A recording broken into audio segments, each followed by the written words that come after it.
Welcome to my channel DIY life. আমি দেবাশিস। তোমরা সবাই কেমন আছো? আশা করি সুস্থ আছো, ভালো আছো। তো চলো দেখো, আজকের যে টপিকটা সেটা খুব সোজা, আমি খুব সহজভাবে বোঝানোর চেষ্টা করব তোমাদেরকে। আজকের এই টপিকটা জাস্ট একটা এক্সাম্পল দিয়ে আজকের টপিকটা তোমরা দেখো, যদি এক্সাম্পলটা বুঝতে পারো তাহলে আমি এটুকু বলবো যে তোমরা এক্সাম্পলটার মাধ্যমে কিন্তু আজকের টপিকটা খুবই সহজভাবে বুঝে নিতে পারবে। তো চলো এক্সাম্পলটা দেখো। দেখো আজকের যে এক্সাম্পলটা দেখো, এখানে একটা মানে এখানে একটা ধরো ছবি আছে, যেখানে দেখা যাচ্ছে যে একটা বাচ্চা, দেখো জাস্ট এই ছবিটা লক্ষ্য করো যে এখানে একটা বাচ্চা দেখো যে গেম খেলছে। ঠিক আছে, আমি উদাহরণটা গেমের রেসপেক্টে বলছি, কারণ উদাহরণের ক্ষেত্রে তো সবসময় সব কিছু দিয়ে বোঝানো সম্ভব হয় না। তো আমি একটা অ্যাসপেক্টে, অর্থাৎ খেলার দিক থেকে আমি উদাহরণটা দিচ্ছি। দেখো যে এখানে একটা বাচ্চা খেলছে, ঠিক আছে, গেম খেলছে। তো কথা হচ্ছে যে ধরো আমাদের দৈনন্দিন জীবনে আমরা মানে যে আমাদের যে টোটাল যে টাইমটা আমরা পাই, দিন রাত 24 ঘন্টা, যে টোটাল যে টাইমটা একদিনে, তো সেক্ষেত্রে আমাদের কিন্তু প্রত্যেকের একটা রুটিন থাকে যে আমরা একটা নির্দিষ্ট সময় ঘুমোবো, নির্দিষ্ট সময়ে খাবো, তাই তো, নির্দিষ্ট সময়ে আমাদের স্নান সারা বা কিছু, এবং পড়াশোনা, ঠিক আছে, অর্থাৎ যার যা কিছু কাজ একটা স্কেডিউল ঠিক থাকে যে আমরা নির্দিষ্ট সময় ধরে করব। তো উদাহরণটা কিন্তু আজকে একটা বাচ্চার ক্ষেত্রে আমি বোঝাতে চাইছি। দেখো উদাহরণের ক্ষেত্রে যদি দেখা যায় যে একটা বাচ্চা তার দৈনিকের একটা নির্দিষ্ট সময়ে, অর্থাৎ দেখা যাচ্ছে যে সে একটা বিকেলবেলায় হয়তো সে 1 ঘন্টা টাইম সে খেলাধুলার পারপাসে সে টাইমটাকে স্পেন্ড করছে, প্রত্যেক দিন 1 ঘন্টা বিকেলবেলার টাইমটা। তাহলে কি হবে? তাহলে খেলাধুলো যদি সে নির্দিষ্ট সময়ের, নির্দিষ্ট দিনের নির্দিষ্ট সময়ে একটা টাইমে সে যদি খেলাধুলার পারপাসে 1 ঘন্টা টাইম সে স্পেন্ড করে, তাহলে কিন্তু খুব সহজেই বোঝা যায় যে সেই খেলাধুলোটার জন্য করার জন্য তার মাইন্ডটা কিন্তু ফ্রেশ হচ্ছে, তাই না? সে আর 5টা বাচ্চার সাথে খেলার সুযোগ পাচ্ছে। এখানে আমি অনলাইন গেমের কথা বলছি, অনলাইন গেমের ক্ষেত্রেও তাই, যে সে অনলাইনে খেলছে, খেলে বা সে ভিডিও গেম খেলছে, তো সেটার মাধ্যমে সে মাইন্ডটা সে রিফ্রেশ করতে পারছে। বা যদি তুমি মাঠে গিয়ে খেলার কথা বলো, সেক্ষেত্রেও তাই। তো দেখা যাচ্ছে কি যে সে ওই খেলার মাধ্যমে তার মাইন্ডটা রিফ্রেশ হচ্ছে, যার জন্য সে ভেতর থেকে রিচার্জ আর বুস্ট আপ হচ্ছে, অর্থাৎ তার এনার্জি লেভেল বাড়ছে, তার মাইন্ডটা যেহেতু রিফ্রেশ হচ্ছে, তো খেলাধুলোর পরে সে যখন আবার স্টাডি আওয়ারে সে পড়াশোনাতে ইনভলভ হচ্ছে, তখন দেখা যাচ্ছে যে সে তার 100% কনসেন্ট্রেশন সে তার নিজস্ব স্টাডিতে সে দিতে পারছে। তো তাতে কি হচ্ছে যে এই খেলাধুলাটা যদি সে একটা নির্দিষ্ট সময়ে করে, তাহলে কিন্তু তার এই খেলাধুলোটা কিন্তু তার ক্ষেত্রে একটা পজিটিভ ইমপ্রেশন তৈরি করছে, তাই না? আবার এই এক্সাম্পলটা দেখো, যদি এই বাচ্চাটাই যদি দেখা যাচ্ছে যে টাইম বাউন্ডেশন নেই, সে যেমন প্রিভিয়াস কেসে আমরা দেখলাম যে আমি বললাম কি যে নির্দিষ্ট টাইমে, অর্থাৎ সাপোজ সে ফর এক্সাম্পল উদাহরণ হিসাবে যদি বলি, অর্থাৎ সে বিকেলবেলায় 1 ঘন্টা করে খেলছিল এর আগের কেসটাতে। কিন্তু এই কেসটাতে কি হচ্ছে, দেখা যাচ্ছে যে এই কেসটাতে সে নির্দিষ্ট সময় নেই, সে দেখা যাচ্ছে সকালবেলায় 2 ঘন্টা, দুপুরবেলায় 2 ঘন্টা, বিকেলবেলায় 1 ঘন্টা, এরকমভাবে সে খেলার পারপাসে ম্যাক্সিমাম টাইমটা সে স্পেন্ড করছে। সে আয়দার ঘরে বসে ফ্যানের তলায় ভিডিও গেমিং হোক, চাই সে প্লেগ্রাউন্ডে নেমে খেলুক, যাই হোক, সে খেলার পারপাসে দেখা যাচ্ছে বহু সময় সে নষ্ট করছে। তাহলে আলটিমেট কি হবে, সে তার যে খেলাধুলা ছাড়াও তার যে স্টাডি আওয়ার, সেইটাতে তার হেল্প কি হচ্ছে, এই খেলাধুলাটা কি তার স্টাডি আওয়ারটাকে উল্টে অ্যাফেক্ট করছে। অর্থাৎ সে তো তার নর্মাল টাইমটাতে সে যেহেতু পড়াশোনার বদলে সে খেলেই যাচ্ছে, তো খুব স্বাভাবিকভাবেই কিন্তু তার নর্মাল লাইফটাতে অর্থাৎ পড়াশোনার লাইফের ক্ষেত্রে একটা ব্যাড ইম্প্যাক্ট তৈরি হচ্ছে এই খেলাধুলোর জন্য। কি তাই তো? তো আজকের ভিডিওটার সাথে এই এক্সাম্পলটার কি সম্পর্ক, এখন হয়তো এইটা মনের মধ্যে প্রশ্ন হতে পারে। তো তার উত্তর একটাই এবং সলিউশন খুব সোজা। সেটা হচ্ছে যে আমাদের সেলের মধ্যেও কিন্তু দেখো যে আমাদের সেলে যে এনজাইমেটিক রিয়াকশানগুলো চলছে সেখানে বেশ কিছু খারাপ জিনিস তৈরি হয়। খারাপ ইন দ্য সেন্স সরাসরি খারাপ নয়, আবার খারাপও। কেমন? এইটি খেলাধুলার মতো, যেটা হচ্ছে খেলাধুলোটা তুমি যদি একটা লিমিটে করো তাহলে ঠিক আছে, তোমার পড়াশোনাটাও ঠিক থাকলো, তোমার খেলাধুলোটাও ঠিক থাকলো। কিন্তু তুমি যদি সারাদিন খেলে যাও পড়াশোনা না করে, তাহলে তোমার আলটিমেট পড়াশোনার উপরে একটা ব্যাড ইম্প্যাক্ট তৈরি হচ্ছে। তাই তো? আমি কিন্তু খেলাধুলোটাকে করাটাকে খারাপ বলছি না, কিন্তু আমি বলছি যদি কোনো কিছু লিমিটের বাইরে চলে যায় তাহলে কিন্তু তখন সেটা আরেকটা জিনিসকে হ্যাম্পার করে। তো আমাদের সেলের ক্ষেত্রেও ঠিক তাই। আমাদের সেলের মধ্যে যে রস তৈরি হচ্ছে অর্থাৎ রিঅ্যাক্টিভ অক্সিজেন স্পিসিস তৈরি হচ্ছে, এই যে জিনিসটা, এইটা যদি একটা সার্টেন লিমিট পর্যন্ত তৈরি হয় তাহলে কিন্তু সেইটা আমাদের সেলের ক্ষেত্রে কিছুটা হলেও পজিটিভ। কিন্তু যদি নর্মাল লেভেলের থেকে যদি ইনঅ্যাপ্রোপ্রিয়েট লেভেলে চলে যায় তাহলে কি হবে, বা এক্সেসিভ লেভেলে চলে যায়, অর্থাৎ এই রস প্রোডাকশনটা অর্থাৎ রসের যে কনসেন্ট্রেশন সেইটা অর্থাৎ রিঅ্যাক্টিভ অক্সিজেন স্পিসিস এইটা যদি নর্মালের থেকে ইনঅ্যাপ্রোপ্রিয়েট বা এক্সেসিভ লিমিট ক্রস করে অর্থাৎ এক্সেসিভ লিমিটে চলে যায় তাহলে কি হবে, যে আলটিমেটলি আমার এই সেলের মধ্যে এই যে রস যে এলিমেন্টসগুলো আছে সেগুলো আলটিমেট হ্যাম্পার করবে আমার সেল, অর্থাৎ আমার সেলগুলোকে হ্যাম্পার করবে।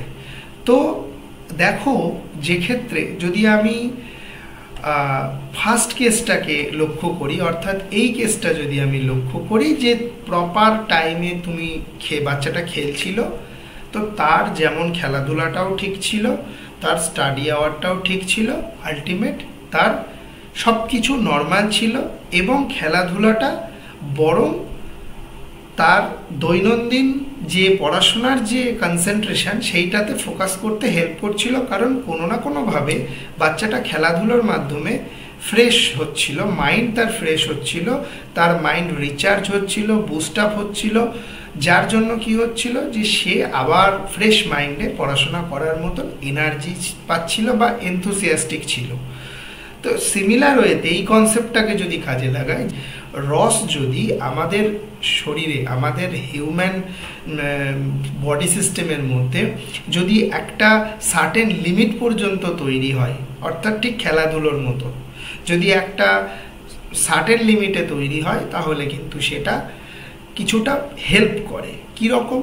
দেখো রস যদি আমি ফার্স্ট বলি যে রিঅ্যাক্টিভ অক্সিজেন স্পিসিস যেটা হচ্ছে রস, এই রসের কথা আমি বলছি। তো ফার্স্ট কেসের এক্সাম্পল যেটা আমি দিয়েছি সেইটার রেসপেক্টে যদি আমি বলি, তাহলে রস যদি একটা সার্টেন লিমিটে আমাদের সেলের মধ্যে তৈরি হয় অর্থাৎ ফরমেশন হয়, তাহলে সেক্ষেত্রে সেটার কি কি ফাংশন আমরা কিন্তু আজকে দেখব। দেখো যেটা মেন হচ্ছে যে রস, যেমন আমরা জানি যে রস এলিমেন্টের মধ্যে আছে H2O2, অর্থাৎ এইটাকে আমরা বলি হাইড্রোজেন পারঅক্সাইড। আমরা কি বলছি? Hydrogen peroxide.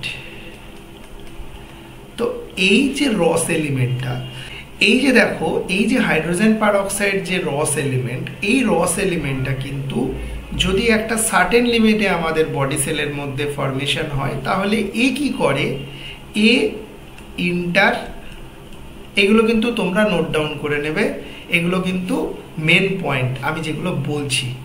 Inter as well as intracellular, intracellular signalling এর ক্ষেত্রে কিন্তু হেল্প করছে। ওকে, একটা দিক, একটা পয়েন্ট বললাম। এবার যদি আমি সেকেন্ড পয়েন্ট বলি, তাহলে দেখো হাইপক্সিক কন্ডিশন, হাইপক্সিয়া মানে কি? হাইপক্সিয়া মানে ওয়ান টাইপ স্ট্রেস কন্ডিশন, ঠিক আছে? One type stress condition. কিরকম স্ট্রেস, এটা কিন্তু নোট ডাউন করবে, এটা তোমরা নোট ডাউন করবে, কারণ এই পয়েন্টগুলো খুব ইম্পর্টেন্ট, ঠিক আছে? দেখো, এই হাইপক্সিয়ার ক্ষেত্রে একটা স্ট্রেস কন্ডিশন বললাম। এবার কথা হচ্ছে, প্রশ্ন হচ্ছে যে কিরকম স্ট্রেস কন্ডিশন। অর্থাৎ হাইপক্সিয়া মানে হচ্ছে লো অক্সিজেন সেলের মধ্যে, ধরে নাও, ঠিক আছে? লো অক্সিজেন। হাইপক্সিয়া মানে কি বললাম? যে লো অক্সিজেন। এই কন্ডিশনে যখন ধরো সেল আছে, তাহলে সেলের রেসপেক্টে সেই কন্ডিশনটাকে কি বলা যাচ্ছে? একটা স্ট্রেস কন্ডিশন। কারণ আমাদের সেলে অক্সিজেন দরকার হচ্ছে, অক্সিজেন না হলে আমাদের যে সেলুলার প্রসেসগুলো আছে সেইগুলো হ্যাম্পার হবে। তো স্বাভাবিকভাবে যদি একটা সেল স্ট্রেস কন্ডিশনে থাকে, বা আমি যদি বলি হাইপক্সিয়া কন্ডিশনটায় আছে, অর্থাৎ লো অক্সিজেন যে কন্ডিশনটা, সেই কন্ডিশনে যদি থাকে, তাহলে কি হবে? এই রস এলিমেন্টগুলো কিন্তু এরা কি করবে? এরা ওই সেলটাকে অ্যাডাপ্টেশনে হেল্প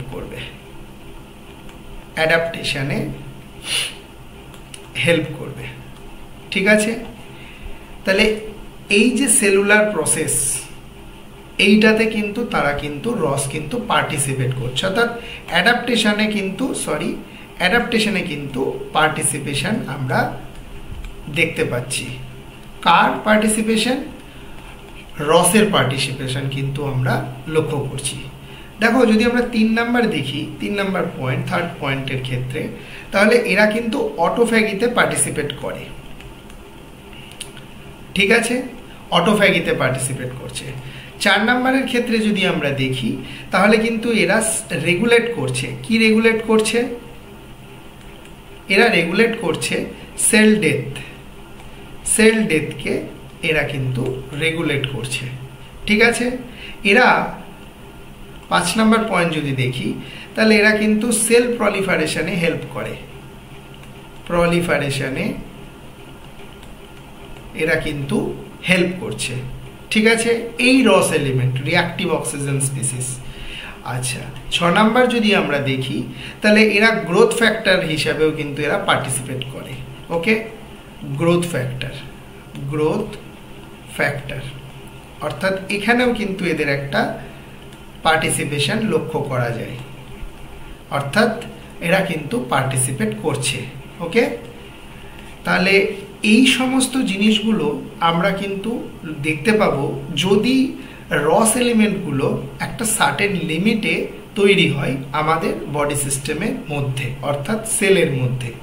যেটা এক্সাম্পল হিসাবে আমি এটার সাথে কম্পেয়ার করতে পারি, যে একটা বাচ্চা যদি রেগুলার তার দৈনন্দিন লাইফ স্কেডিউলের মধ্যে যদি সে পার্টিকুলার একটা নির্দিষ্ট টাইম সে খেলার পারপাসে স্পেন্ড করে, তাহলে আলটিমেটলি তার ওই খেলাটা কখনোই তার পড়াশোনার যে টাইমটা আছে সেটাকে কখনোই হ্যাম্পার করবে না, বা তার স্টাডিটাকে কখনো হ্যাম্পার করবে না। ঠিক যেমনভাবে আমাদের দেহের মধ্যে যদি রস এলিমেন্টটা একটা সার্টেন লিমিটে তৈরি হয়, তাহলে সেটা কিন্তু বরং উল্টে আমাদের লাভই হচ্ছে, কারণ সেই এলিমেন্টগুলো এই প্রসেসে কিন্তু এই যে সেলুলার প্রসেস, যেগুলো আমি 1 2 3 4 5 6 6টা পয়েন্ট, অর্থাৎ 6টা যে ফাংশন বললাম রসের, তো সেইগুলোতে কিন্তু বরং হেল্প করছে সেলকে। এবার আসো যে সেকেন্ড পয়েন্টটা যেটা আমি বলেছি, যেটা হচ্ছে যে যদি এই বাচ্চাটা যদি সে কোনো কিছু না ভেবে সারাদিন খেলতে থাকে, বা তার খেলার টাইমিংটা অনেকটা বেশি হয়, তাহলে কিন্তু খুব স্বাভাবিকভাবেই তার পড়াশোনাটার উপরে একটা ব্যাড ইম্প্যাক্ট তৈরি হবে। অর্থাৎ ওই খেলাধুলাটার জন্য, অত্যধিক পরিমাণের ওই খেলাধুলাটার জন্য তার আলটিমেটলি স্টাডি আওয়ারটা কমে যাবে, যার জন্য তার ফুল কনসেন্ট্রেশন ফোকাসটা সে প্রপারলি স্টাডির পেছনে, পড়াশোনার পেছনে দিতে পারবে না। আলটিমেটলি পড়াশোনার দিক থেকে তার একটা বিশাল ক্ষতির সম্মুখীন তাকে হতে হবে। ঠিক সিমিলার ওয়েতে এই কনসেপ্টটাকে যদি আমি কাজে লাগাই, যে আমাদের সেলের মধ্যে যদি কি তৈরি হবে, ধরো রস এলিমেন্ট, এই রস এলিমেন্টটা যদি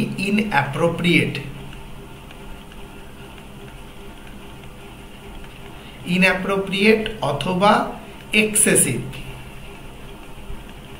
এই এক্সেসিভ অ্যামাউন্টে যদি রস ফরমেশন হয়, তাহলে আমাদের কি কি তৈরি হচ্ছে, অর্থাৎ কি কি হ্যাম্পার হতে পারে।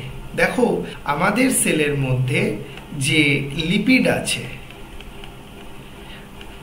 যদি আমি টু বি মোর প্রিসাইজ, যদি আমি আরও নির্দিষ্ট করে বলি, তাহলে আমি বলবো আনস্যাচুরেটেড ফ্যাটি অ্যাসিডগুলো আছে, আনস্যাচুরেটেড যে ফ্যাটি অ্যাসিডগুলো আছে সেইগুলো কিন্তু হ্যাম্পার হবে বা সেইগুলো কিন্তু অ্যাফেক্টেড হবে। অর্থাৎ লিপিডের ক্ষেত্রে কিন্তু, লিপিডের ওপরে কিন্তু একটা ব্যাড ইম্প্যাক্ট তৈরি করবে কিন্তু এই রস এলিমেন্টগুলো, ঠিক আছে। এবং তাদের যে ডেরিভেটিভসগুলো আছে, সেইগুলোর ওপরে কিন্তু একটা ব্যাড ইম্প্যাক্ট তৈরি হবে, ঠিক আছে।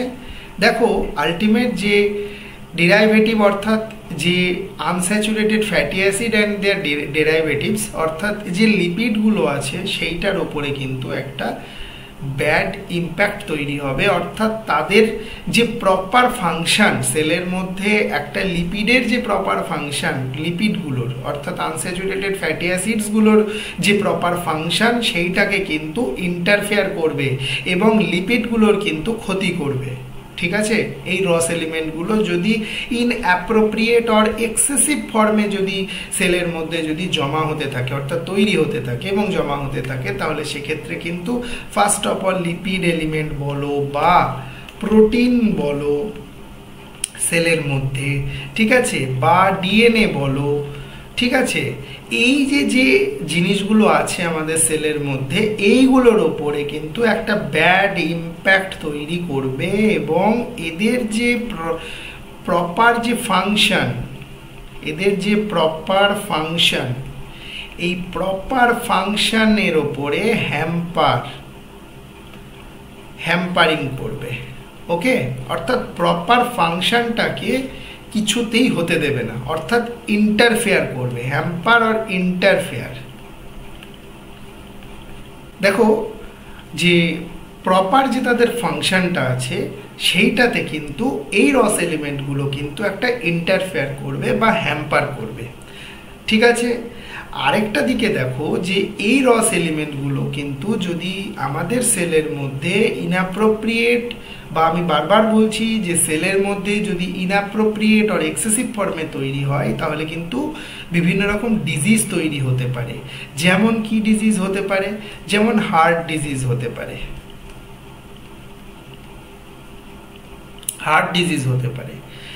আর কি হতে পারে, ডায়াবেটিস হতে পারে, ঠিক আছে।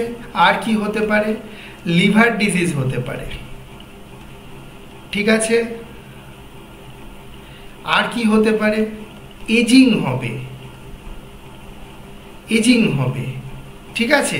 আর কি হতে পারে, দেখো নিউরো কি হবে, নিউরো ডিজেনারেটিভ ডিজিজ।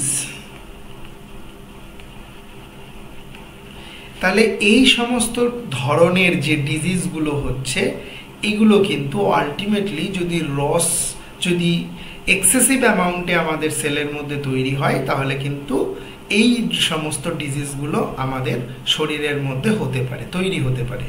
তাহলে বোঝা গেল যে সেকেন্ড যে ছবিটা আমি দেখিয়েছিলাম, যে বাচ্চাটা এখানে খুব খেলছে, যেখানে আমি বুঝে বলার চেষ্টা করেছি। ডান দিকের যে ছবিটা, এখানে দেখো একটা টাইমের বোঝানোর জন্য এখানে একটা লেখা আছে টাইমস আপ, অর্থাৎ আমি এখানে সময়টা অতিরিক্ত হয়ে গেছে, অর্থাৎ সময় সম্পূর্ণ হয়ে গেছে, তারপরেও বাচ্চাটা খেলছে। আমি এই ছবিতে বোঝানোর চেষ্টা করেছি, যার জন্য অতিমাত্রায় খেলছে, যার জন্য কি হচ্ছে, এই খেলাটা তার স্টাডি আওয়ারটাকে হ্যাম্পার করছে, যার জন্য সে স্বাভাবিকভাবেই পরীক্ষায় রেজাল্ট খারাপ করবে, সে পড়াশোনাতে পিছিয়ে পড়বে। ঠিক যেমনভাবে এখানে আমি বললাম যে রস এলিমেন্টটা যদি আমাদের সেলের মধ্যে যদি খুব বেশি ইনঅ্যাপ্রোপ্রিয়েট অর এক্সেসিভ অ্যামাউন্টে তৈরি হয়, তাহলে সেক্ষেত্রে এই টাইপের প্রবলেম আমাদের সেলের মধ্যে হবে এবং আমাদের ক্ষেত্রে এই ডিজিজগুলো কিন্তু ফর্মেশন হবে।